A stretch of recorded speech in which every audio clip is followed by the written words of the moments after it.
Hello guys, welcome to our English talk show again. Today we are really privileged to have invited the COO of Daimler Incubator to be on our show. You got it. Hi. Sir, welcome. Thanks for having me. Welcome to China. Yeah, a real pleasure. Yeah. Could you please introduce yourself a little bit more to your Chinese audience? Yeah, my name is Florian. I'm the CEO of Lab 886, the Daimler Incubator here in China in Beijing. And before I moved to China in March, I was serial entrepreneur in Germany and founded 5 startups in a row. Bankrupt free, right? Cashed out too, so I know both. The hell of succeeding, but also crushing down as a startup. Wow, so you are a very experienced entrepreneur. In all ways, yes. Yeah, and here today we are at AllenTalk, and you just finished your panel discussion. Yes, right. Yeah, what's the topic? So the topic was learning about the failures of being an entrepreneur or a startup. And for some of the audience who haven't participated in the panel, can you also share the expertise you shared?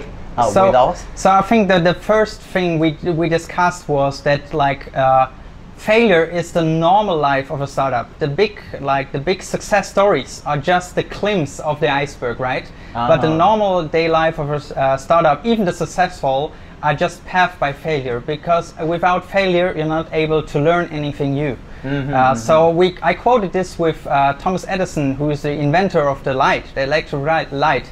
He quoted once, I didn't fail, I just invented 10,000 times how it couldn't work, right? Okay, and so this kind of attitude we wanted to talk about. Embracing a startup culture is also a culture of managing and learning out of failure, right? Yeah. And also there's an old saying, failure is the mother of success. I strongly believe, if you take the big success entrepreneurs like Steve Jobs or Jeff Bezos or Jack Ma here in China, every one of these persons has also big lessons in failure and really go through bankruptcy, insolvency, or any kind of deep crushes. I think so failure really is a training battlefield where you become the real and successful entrepreneur. I see. So embrace failures. Failures is maybe not good experience, but experience is the best teacher. Yeah, I think so. So I think failure is the new unfair advantage in digitalization, because the new unfair advantage will be to outlearn your competition as fast as you can and faster than your competition. So failure is nothing else than a result. It's knowledge, and you have to learn as a startup to manage that and to measure that so that you can become better on your way to be successful. Very good. So that's a learning process. Definitely. Don't make the same mistake again. Then that's also a kind of improvement. Yeah, doing a mistake once is not a bad habit, but repeat the failure just without reflecting what was the reason or the circumstances which forces you to this mistake will just lead you to the second failure, the same failure. And I think this is the biggest threat for you as an entrepreneur, because you can try several ideas. It will all be failed by your own mistakes and by the stuff you didn't learn in the first one, right? Yeah. And you mentioned about you got 5 startups. Correctly, yeah. 3 were bankrupt. Yes, I had to close them. Yes. Do you mind sharing some of the specific stories? No, I can mind. Sure. That's why I'm here. I believe strongly in sharing failure is something which helps entrepreneurs more. Like, we can embrace success, but we will never learn out of the successful stories. Like, you can't learn anything for your own startup out of Steve Jobs' success story. But without of his failures, like he got fired from his own company once, right? You can learn a lot about how to manage that and how to stand up again. And so I think, I work in different domains. I founded startups every time as CEO or co-founder. And I think one of the hardest challenges for me was to learn that it's not about your product idea and your great business model you create. It's not about the product at all in a startup. It's all about validating a business model. And business model means I don't just not building an app, but I'm creating a customer life cycle which is working and captures value at the end, right, by a happy customer. So there's a famous quote which taught me a lot. It's from Ashma Yuran, a lean startup entrepreneur in America. And he said once, don't love your product, love the problem. Oh, okay. And so, don't love your yeah, product, love the right. problem. It means a lot of startup founders do the mistake that they fall in love with their original idea, right? Yeah. And then they stick to that. They never listen to good advisors. They don't listen to their customers even. Like when they don't adapt to your technology, then you're arguing like, yeah, that's stupid customers. I need to find the right ones, right? Yeah, and so this kind of habit, right, to stay humble as an entrepreneur and say, I'm not here for fulfilling my dreams or my vision of the product, but I'm here to serve my customers. And becoming expert of the problems of your customers. This will make you successful. Wow, that's really valuable. So I hope don't be stubborn. Right. Be flexible, right? Yeah, and let the market tell you whether your business model is correct or not. I mean, innovation, it's not doing invention. Innovation is about bringing an innovation on the market, right? This is real innovation. And you can't succeed on a market when you don't understand it. And when you don't have a market fit with the problems on an existing market, you will not be able to roll out your product successfully. Yeah, wow. Any specific stories? Tons of. Like the first companies I founded was within an incubator.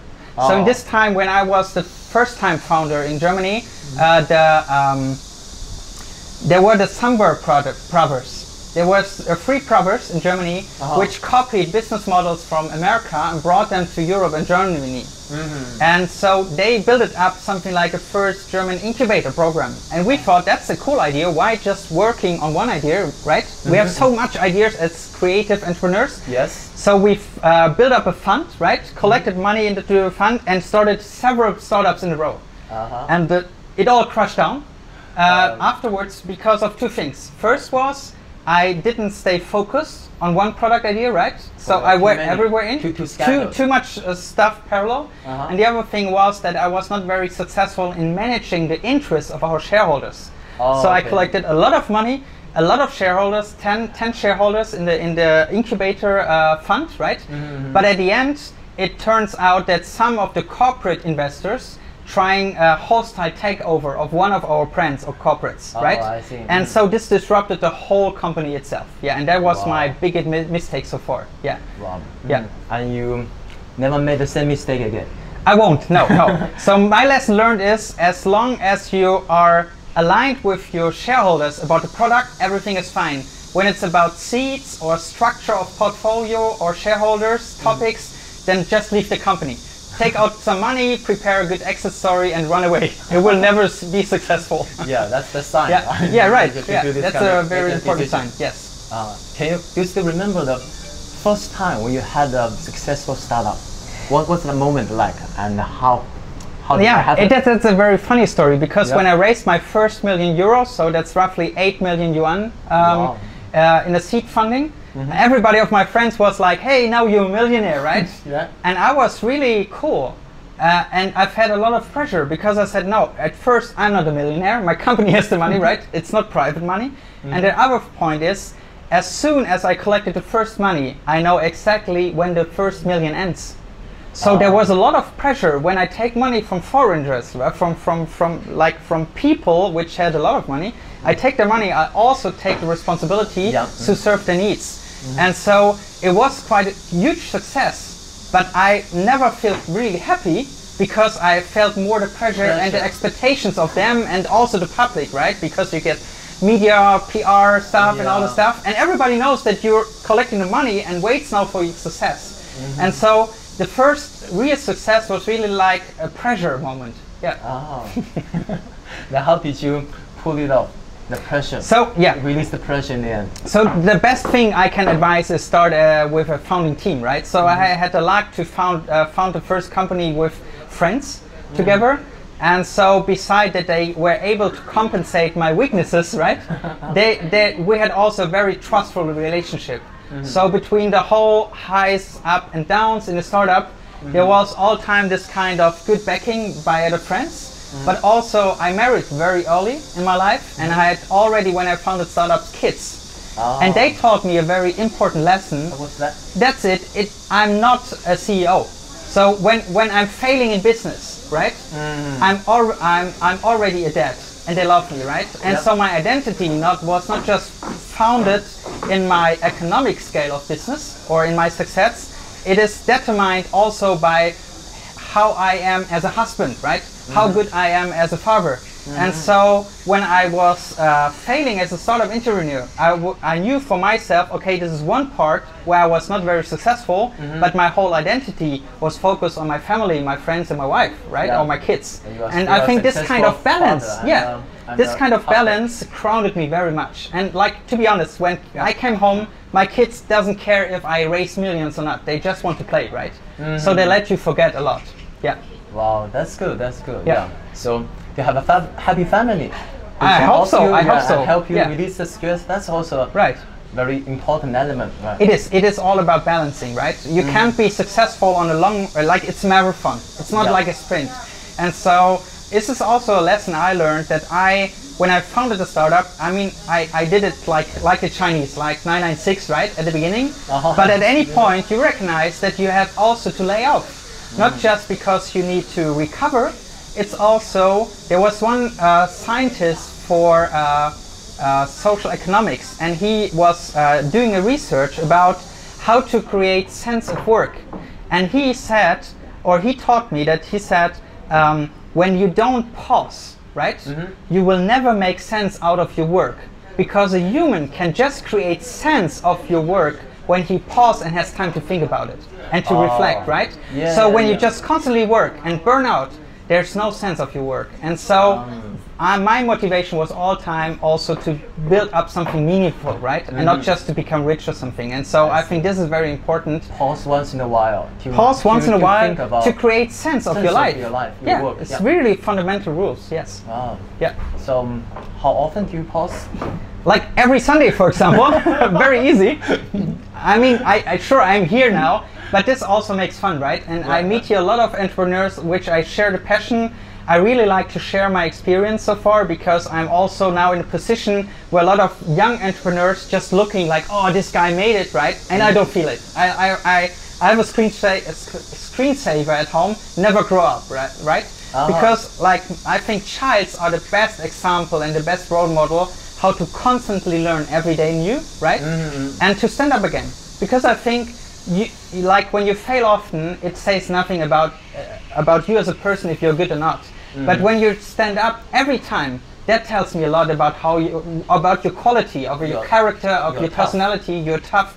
And this is what I'm looking for, right? I'm even hiring failed entrepreneurs, because I know when they learn their lesson about their failures, they are much more resilient, and they really know what to be aware of, how to raise a startup. Yeah. Wow. So that's also a very crucial qualification. Definitely, for definitely. A successful entrepreneur to have. I would say failure is not the certificate, but when you're learning something out of failure and you become better, then I'm interested. Yes.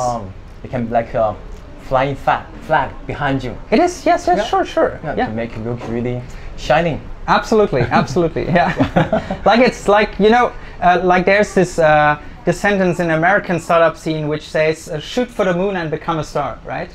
So this means you may be missing the moon, right? But it's not a moonshot, but you can even become a star. And so I think this is very a very good motivational quote for just like, maybe you don't target all your dreams, but like when you follow your dreams, you will be guided on a path which just brings you to a better life. And even as an entrepreneur, I think there's this incredible chance to just create your life on yourself, right? And being not dependent on like your bosses or employers, all the stuff. So I think beside becoming an entrepreneur and maybe hopefully getting rich by a scaling business, there's a lot of things which just make you a better person, or can make you a better person. They can also destroy you, right? I have even colleagues which got burned out by their failures because they missed some learnings out of that, right? I see. And then the failure becomes just destructive and meaningless. Yeah.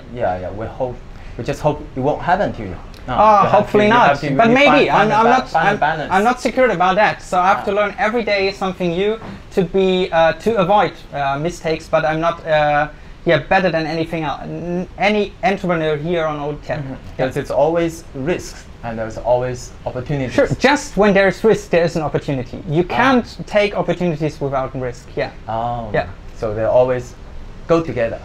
Definitely.